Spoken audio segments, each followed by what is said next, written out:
Shalom, party people, and welcome to the 12th C. Human factors, lack of resources. I'm going to read to you James chapter 1, verses 1 through 10, and then pretty much all of James chapter 4.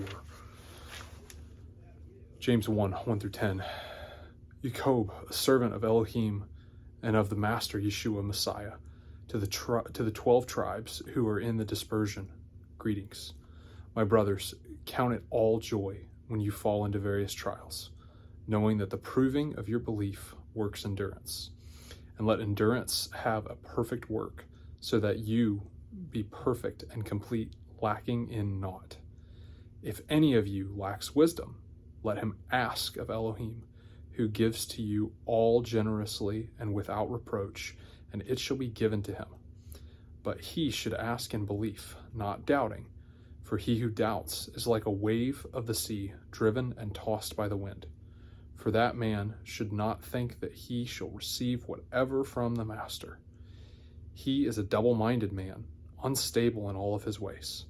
And let the lowly brother boast in his exaltation, but the rich in his humiliation, because as a flower of the field he shall pass away. And then James chapter 4. Where do fightings and strivings come from among you? Do they not come from your pleasures that battle in your members? You desire and do not have. You murder and are jealous and are unable to obtain. You strive and fight and you do not possess, because you do not ask.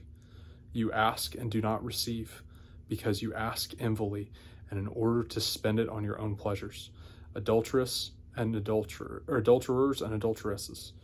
Do you not know that friendship with the world is enmity with Elohim? Whoever therefore intends to be a friend of the world makes himself an enemy of Elohim. Or do you think that the scripture speaks to no purpose? Does the spirit which dwells in us intensely crave unto envy? But he gives greater favor because of this. He says, Elohim resists the proud, but gives favor to the humble. So then, subject yourselves to Elohim, resist the devil, and he shall flee from you. Draw near to Elohim, and he shall draw near to you. Cleanse hands, sinners, and cleanse the hearts, you double-minded. Lament and mourn and weep. Let your laughter be turned to mourning, and your joy to dejection. Humble yourselves in the sight of the Master, and he shall lift you up. Brothers, do not speak against one another. He that speaks against a brother and judges his brother speaks against Torah and judges Torah. And if you judge Torah, you are not a doer of Torah, but a judge. There is one lawgiver and judge who is able to save and to destroy. Who are you to judge another? Come now, you who say, today or tomorrow let us go to such and such a city and spend a year there and trade and make a profit. When do you know of tomorrow? And what is your life? For it is a vapor that appears for a little and then disappears. Instead, if you are saying, if the Master desires, we shall live and do this or that. But now you boast in your proud speeches, and all such boasting is wicked. To him then who knows to do good and does not do it, to him it is sin.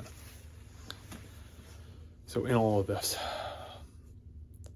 a lot of times we have a severe lack of resources because we don't ask our Creator.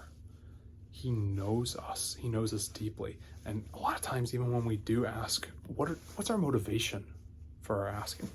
James 4 really lays that out a little bit in kind of a subtle way, but all throughout, you ask and you do not receive because you ask for the wrong reasons, or you don't have because you didn't ask. The scripture is full of descriptions of Yahweh being our perfect Father who gives good gifts. I mean, he owns the cattle on 1,000 hills. What was it that Bono said? That my God's not short of cash. In all of that, it shouldn't be for material wealth that we're asking for things.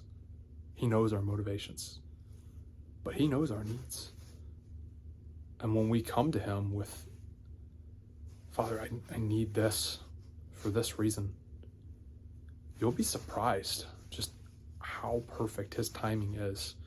Because even when that answer is a no, it's a no for a very, very good reason. So no matter what, yeah, we probably do lack resources. What are those resources that we lack? Are we trusting in him to be our perfect provider? Or are we asking that he provide for us just so that way we can have boxes checked? Or even worse, are we asking that he provide for us because we're asking him out of a last resort? What's that Jelly Roll song, Only Talk to God When I Need a Favor?